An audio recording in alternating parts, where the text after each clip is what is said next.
ప్రతిపాడు దుర్గమ్మ గుడి వద్ద అసంతృప్తిగా దసరా మహోత్సవంలో ఎంతో వైభవంగా జరగాల్సిన దసరా మహోత్సవంలో ప్రతిపాడు కనకదుర్గమ్మ ఆలయం వద్ద అసంతృప్తిగా చేస్తున్నారని ప్రజలు అనుకుంటున్నారు. దీనికి ముఖ్య కారణం దేవాదాయ శాఖకు సంబంధించిన కార్యనిర్వహణ అధికారుల పాత్ర. పాత ఈవో వేరే ఆలయాల వద్ద పనులు నిర్వహిస్తున్నారని, ఇక్కడికి వచ్చిన భక్తులు కొత్త ఈవో నేను కొత్తగా వచ్చాను, ఛార్జీలు తీసుకోలేదని, మధ్యలో దసరా మహోత్సవాల కార్యక్రమాలను గాలికి వదిలేస్తున్నారని ప్రజలు అభిప్రాయపడుతున్నారు. తూతూ మంత్రంగా అమ్మవారి అలంకరణలు పూజలు నిర్వహిస్తున్నారని ప్రజలు వాపోతున్నారు. గత సంవత్సరం దసరా ఉత్సవాల వైభోగం ఈ ఆలయం వద్ద ఈ సంవత్సరం కనపడటం లేదని ప్రజలు ప్రశ్నిస్తున్నారు.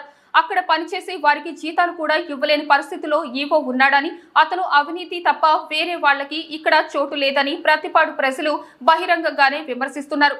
కూటమి ప్రభుత్వంలో ప్రజాప్రతినిధులు పట్టించుకోకపోవడంతో శరన్నవరాత్రి ఉత్సవాలు అట్టర్ ఫ్లాప్ అని ప్రజలు బహిరంగంగానే విమర్శిస్తున్నారు.